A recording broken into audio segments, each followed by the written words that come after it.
Okay, tonight we're going to do toad in the hole. It's a classic English dish that my nanny used to make for me when I was a little boy. It's sausages done in a Yorkshire pudding batter. The Yorkshire pudding batter is the hardest part. It's been the biggest challenge of my vegan cooking journey.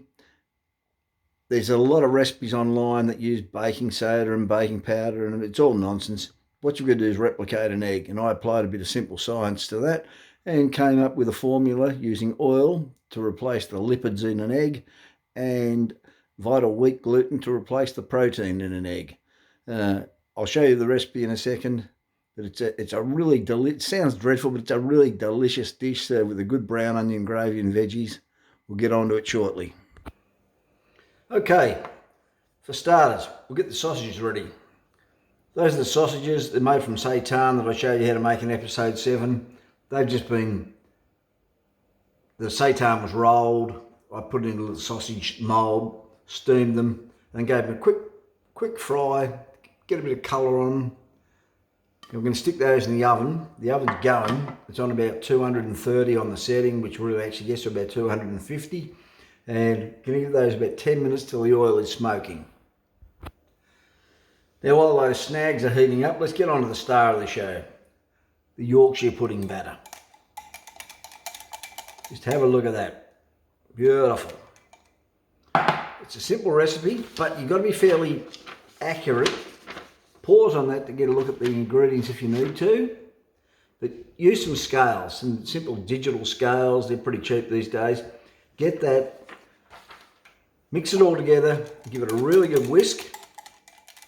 And I like to let it sit at room temperature for at least an hour before I use it. And that's been actually sitting for about 3 hours. It's just sort of runny, a sort of batter consistency. And that we're going to pour in over the sausages once it's hot and smoking. So we just wait for the sausages to cook. Okay, the snags are almost at the red hot smoking point. Now let's get back to the Yorkshire pudding batter. At this point, just before you pour it in, get really vigorous with the whisk. Whipping a bit of air into it just makes it lighter and fluffier and gives it a great pudding consistency without being heavy. Just going to give that a whisk for about another minute or so, 30 seconds, a minute, who cares. And I'll tip it into the sausage mix. Okay, I've whipped the snags out of the oven. And they are bubbling and sizzling, and that pan. Those on old enamel pans are really terrific. That one's an antique thing I found in my mother-in-law's garage. Okay, it's got nice air bubbles in it. I don't know if you can quite see those. I'm going to hold it up there a little bit closer. So right now, whilst that's all hot, in with the Yorkshire pudding batter. Get a spatula, you don't want to waste a drop of this stuff. This is gold. It really is delicious. Let's scoop it all out. Pretty much the lot has come out.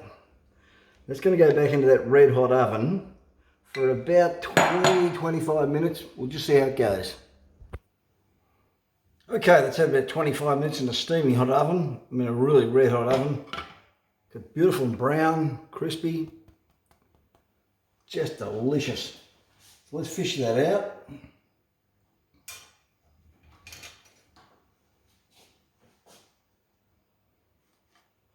Just slides out of that old enamel dish.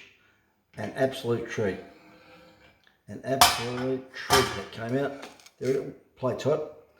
Now I'll just slice this open, which I normally wouldn't do. You have to be careful I don't burn my fingers. See the sausages are there. That is very hot. I'll slice it open and show you just how terrific it looks inside. Ooh.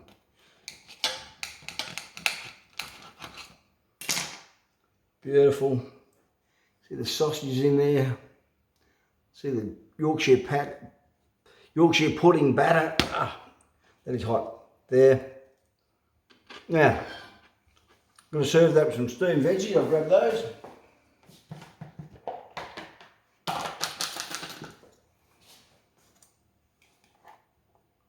Just some broccoli and cauliflower.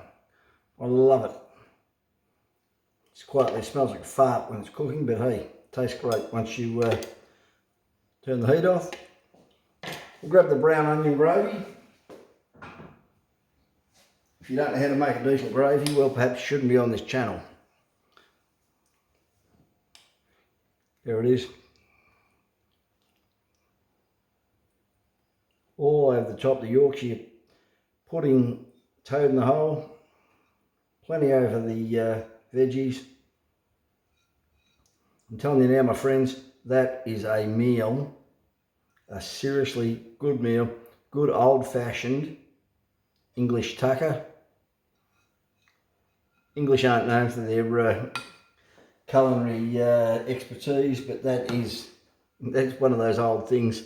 As I said, my nanny used to make it for me when I was a kid. Stick that in the sink. That really is delicious. I'm going to crank some black pepper over that and get stuck right into it. See you next time. Before I go and eat it, actually, I'll just show you that. That's a slice off the side of the batter pudding. It's come up so light but so crispy. Crunchy and delicious. Really, this is the business.